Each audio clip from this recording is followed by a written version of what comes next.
My name is John McEnroe, and you're playing Topspin 2K25.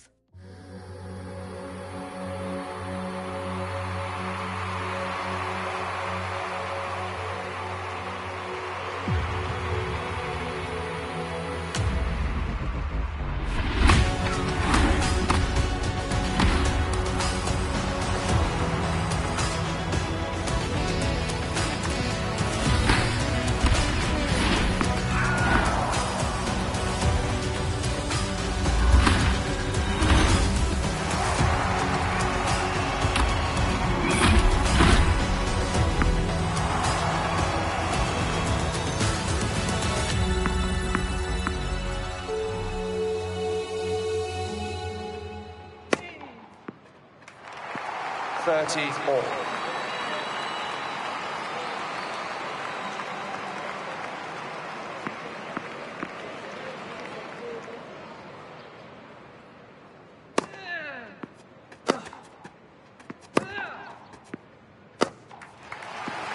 $30-40.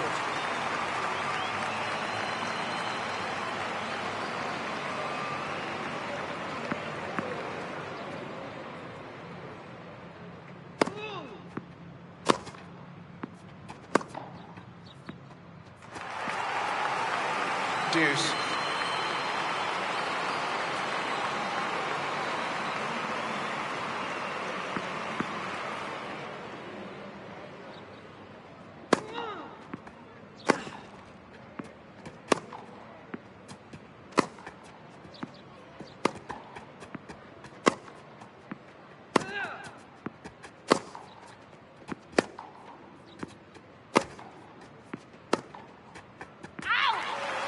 Advantage, Federer.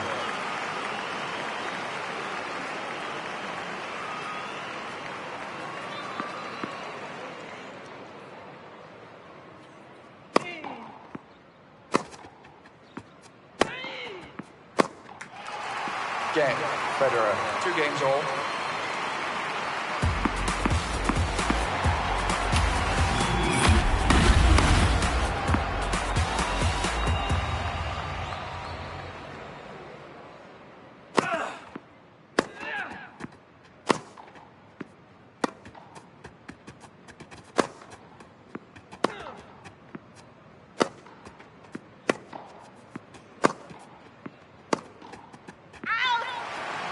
Game, Federer. Federer leads 5 games to 4.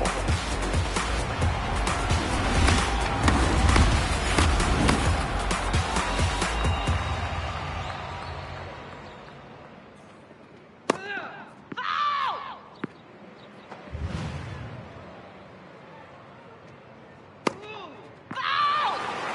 6-4, Federer.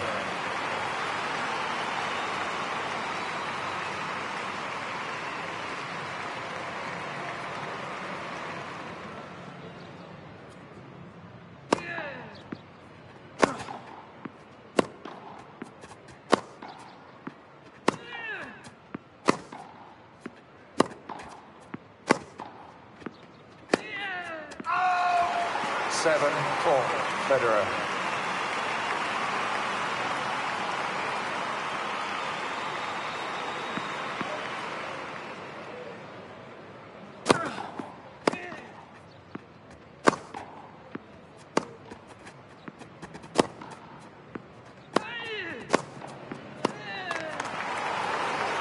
Eight, 4, Federer.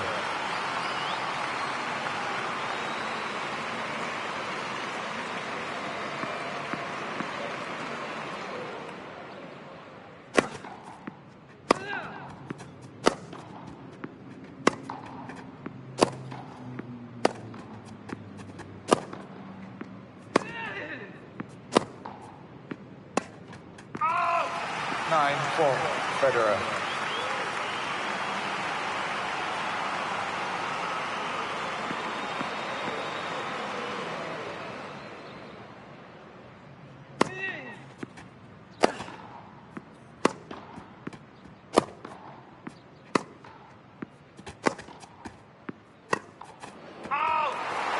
Game, set, and match.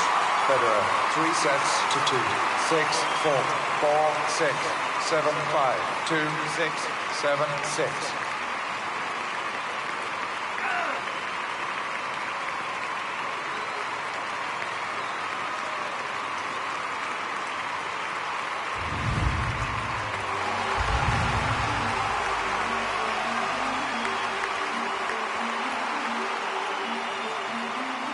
The greatest victories in tennis require years of hard work and countless hours of practice to be able to perform under pressure. All players start here. There's no shortcut to becoming the greatest of all time. I can help you start your journey in the Topspin Academy.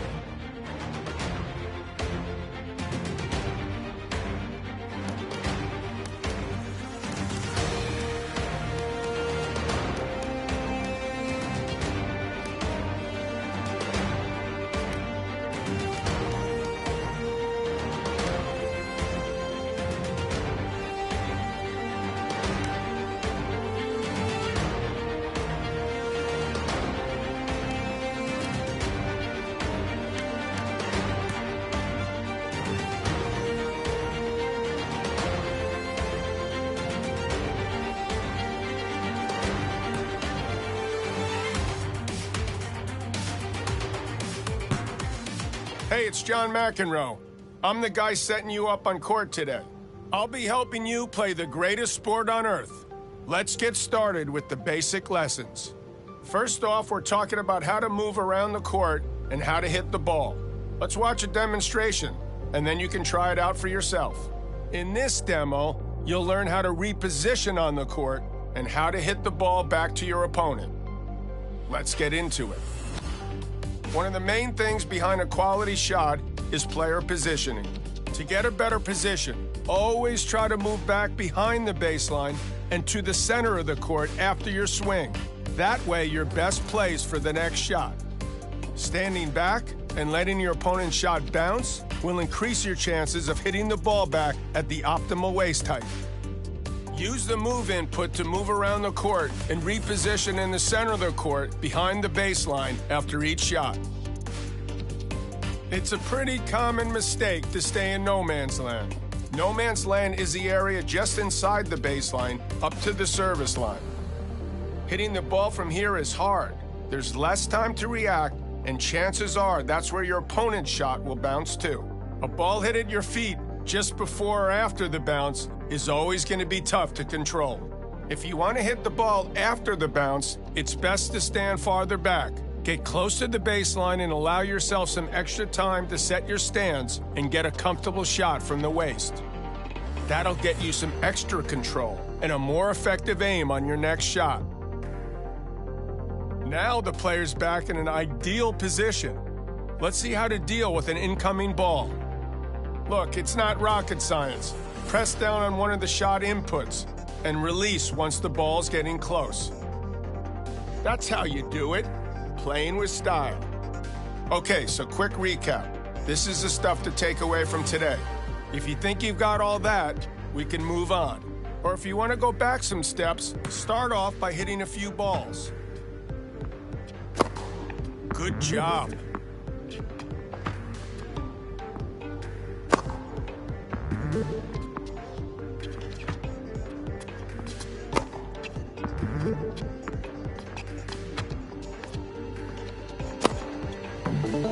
After each shot, return to the center of the court behind the baseline to get ready for your next shot. Keep moving. You want to move back to the center of the court behind the baseline so you can get a good return.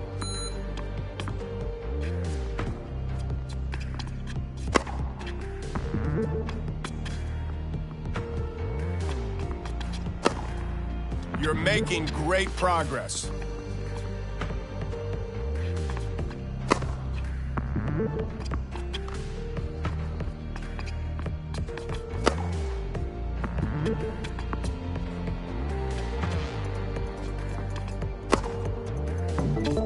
Great work.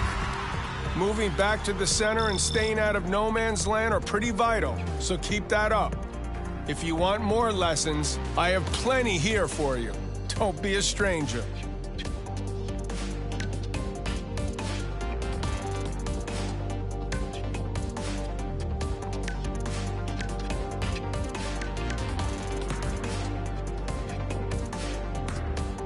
Hey, great to see you again.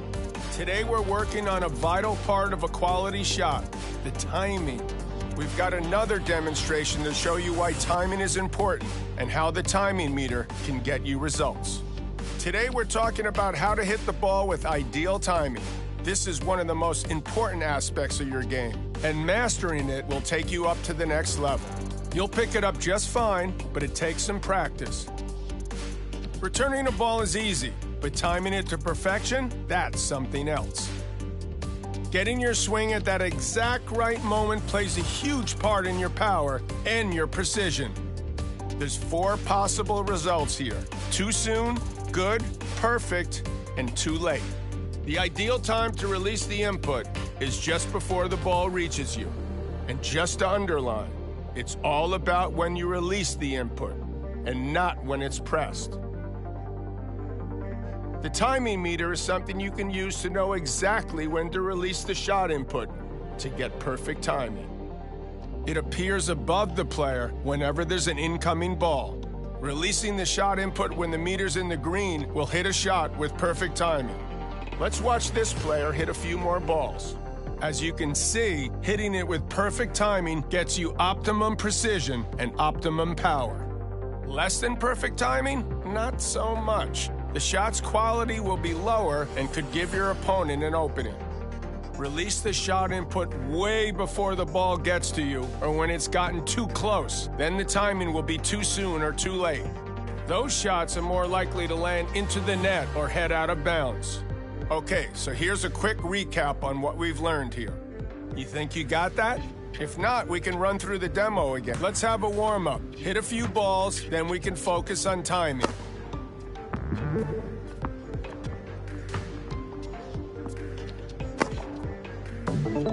Now I'm looking for shots with good or perfect timing. No pressure.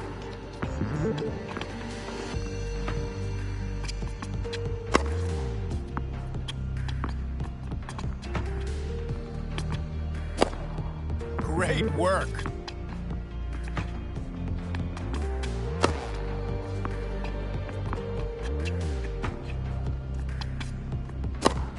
Really great shot.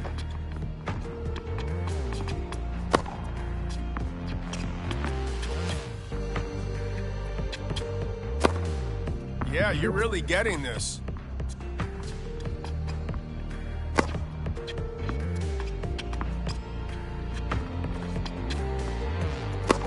Try to release the shot input when the timing meter reaches the end.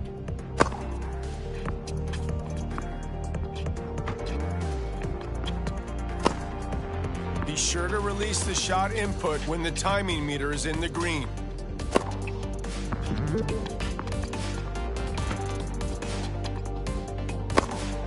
Keep at it.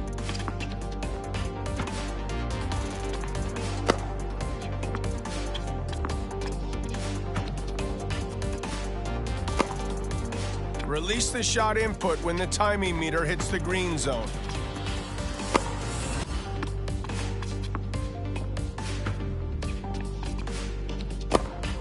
Great work.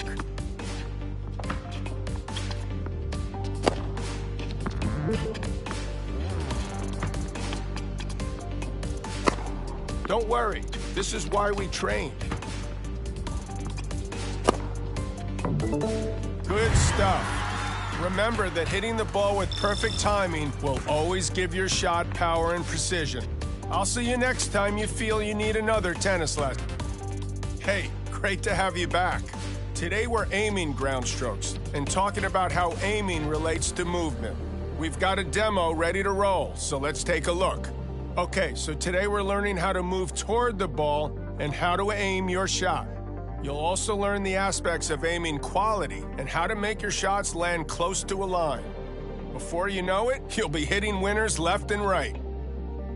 To get there, though, first you'll need to move toward the ball using the aim input. In this example, the player's moving around the baseline to hit these shots. The important thing to understand when it comes to aiming is that you don't need to start aiming your shot early for it to bounce close to the line. You only need to aim with the aim input when you hit the ball. Up until that point, the aim input is used to control your movement. That means you can decide where to aim until the very last moment without losing precision. You can watch what your opponent is doing and decide where to aim right up to the moment you hit the ball. Let's drop the curtain a little. Here we're drawing an aiming arrow on screen to show the aiming direction when you hit the ball. Notice how pushing the aim input left and right will aim near the sidelines, and pushing the aim input up or down will aim near the baseline or net. So that's the direction of your shot covered. Let's move on to aim quality and how to make shots land as close to the line as possible. Pay close attention where this player is aiming. There are a lot of factors that go into your shot bouncing close to the line, as shown by the green area of the arrow. Things like if you have perfect timing, if your forehand or backhand attribute is high, if the ball you receive is easy to hit, if you're not tired. These all play into it. A ball is considered easy when it's slow, and if you can hit between waist and shoulder height. Let's go back to this player's aim. On the other hand, your shot is likely to bounce far from the line, where the arrow here is red, or even to go into the net when your timing is off, when your forehand or backhand attribute is low, when the ball you receive is hard to hit, or when you're getting tired. A ball is considered hard to hit when it's fast or low when it reaches you, or both. Look how this player pressed the aim input deep toward the right sideline. He hits the easy shot with perfect timing, and the ball goes in by the line and wins the point. Now we've got a similar shot, but the ball's moving fast, and the player's timing is too late. The ball sails out of bounds wide and into the doubles alley. That's obviously what you want to avoid. Next, look at this guy with high forehand and backhand attributes and how well he aims. See how it makes it so much harder for their opponent to return the ball with a quality shot? When this other player with lower attributes aims, not so good. They can't aim as close to the line as easily, making it far easier for their opponent to hit good shots and pile on the pressure. That's it for this lesson. Now get out there and put all these wise words into practice. I don't want them wasted. Mastering this part of the game is essential, so feel free to watch again if you need.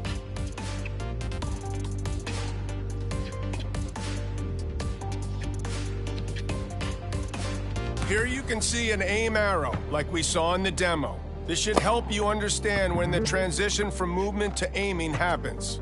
Okay, start with aiming near the sidelines. Now aim deep toward the baseline and short near the net. All right, good. Keep trying.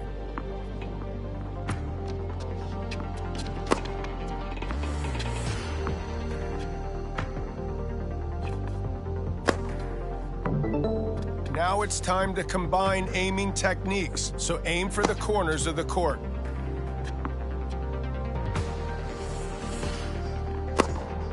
Keep at it.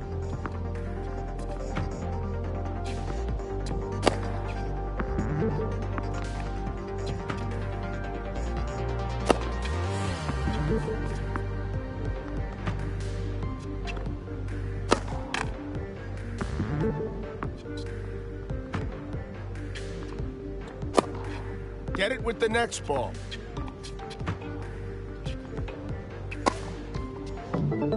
So far, so good. But we're gonna do one more round without the aim arrow and see how you manage. Great, nice aim.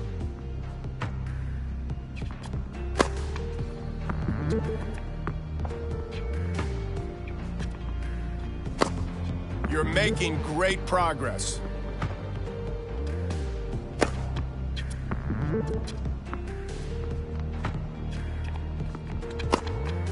Try to avoid no man's land. Keep moving and stay in position.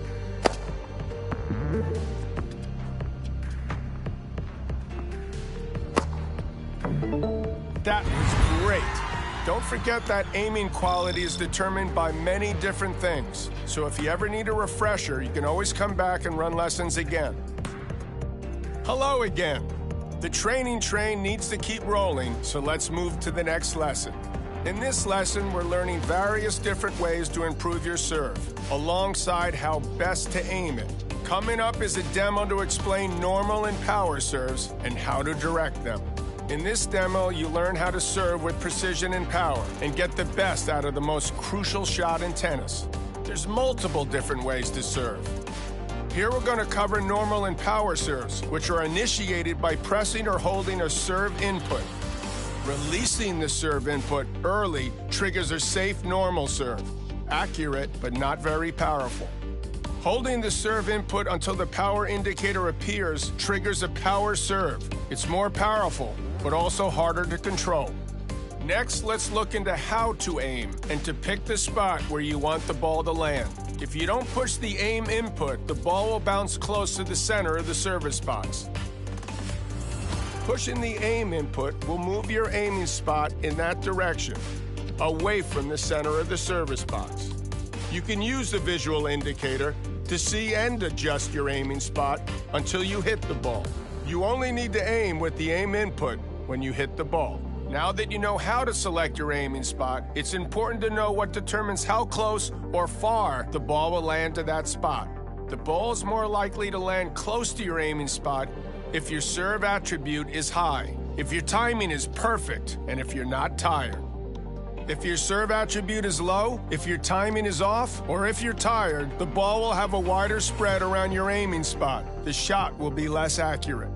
Okay, so let's get the rundown on what we've covered here. Do you feel you've got the measure of normal and power serves now? If not, as always, feel free to watch the demo through again.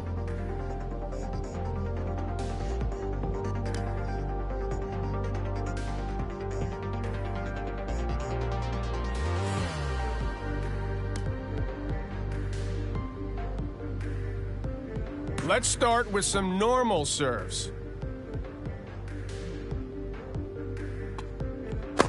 Be sure to quickly tap the serve input.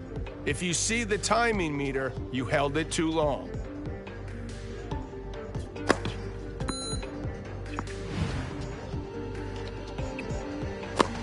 Good serve. Sometimes it is better to get a serve in play than to power one over and hope. Okay, time to move on to power serves.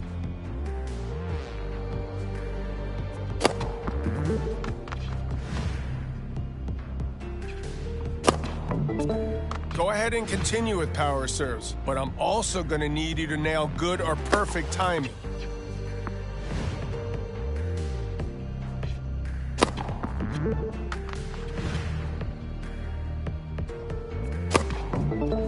Now hit a normal or power serve into the highlighted area.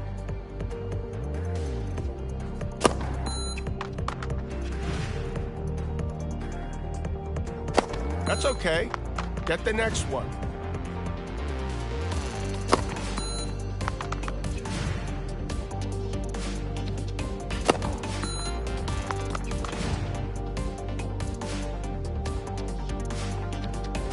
Once you get that timing and aiming down, your serve should go in.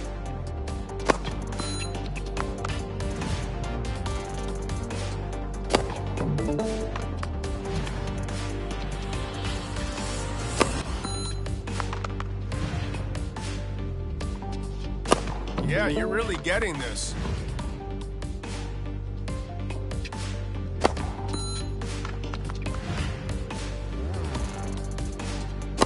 Great work.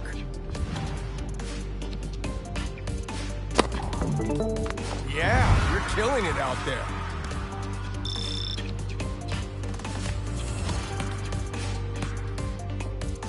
This is going to be an exciting lesson. You're going up against a real opponent. Let's take everything you've learned so far and put it into practice. Remember to keep moving and positioning yourself correctly on the court. Pay attention to your timing and aim your shots to make them difficult to reach for your opponent and to open the court for your next shot. Now I want you to show me you understand everything we've covered so far. Play some points against an opponent and show your progress.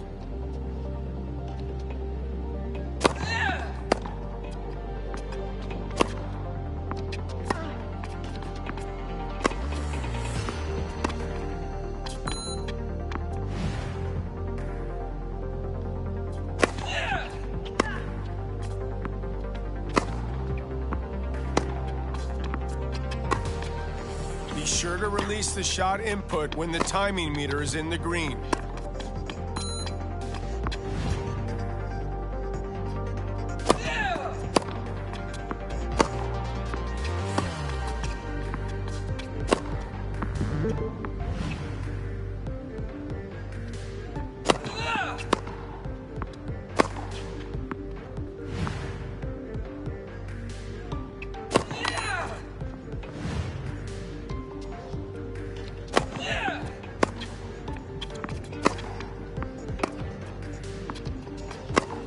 Try to release the shot input when the timing meter reaches the end.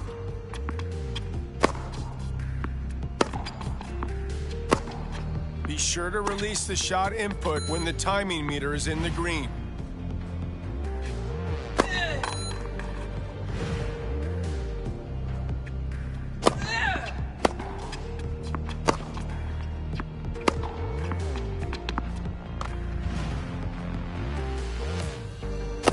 Focus on your timing.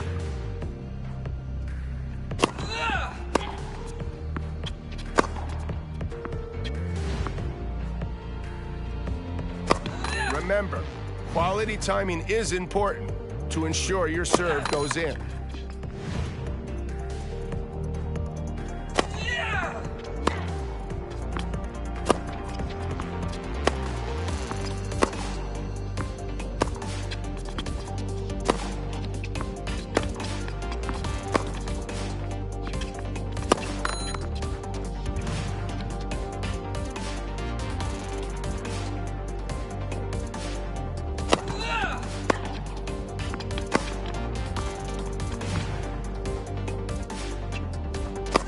Keep it in between the lines.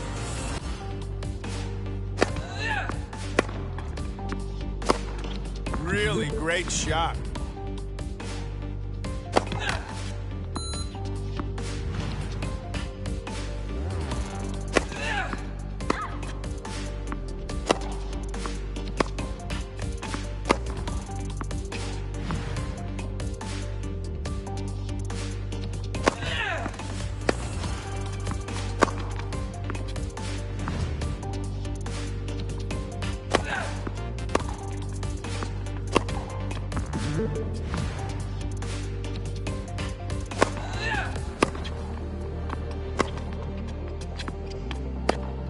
Mobility is key. Move back to the baseline to get a better position for the next shot.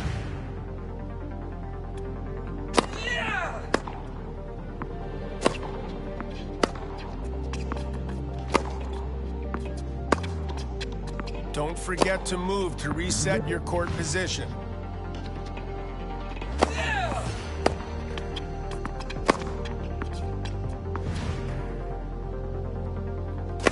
Focus on your timing.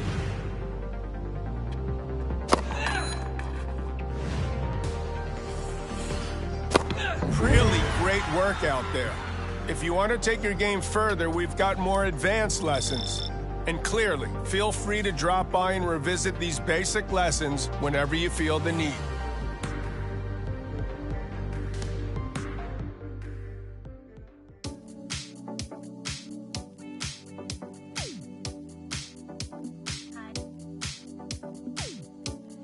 Jealous, but I'm down before I'll let it show. I'll tell you that I'm so much better now you're gone.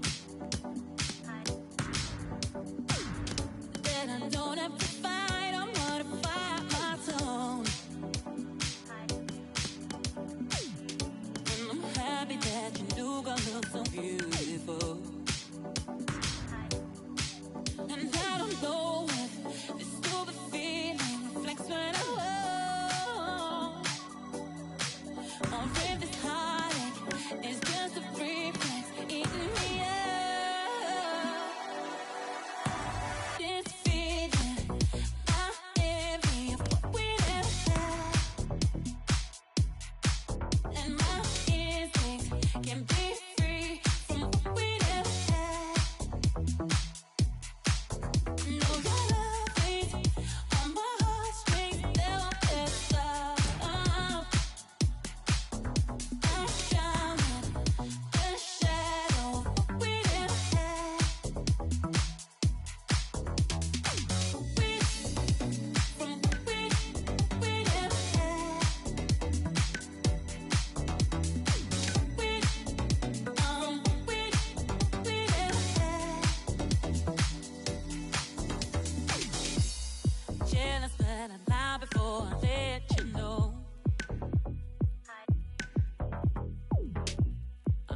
ourselves was nothing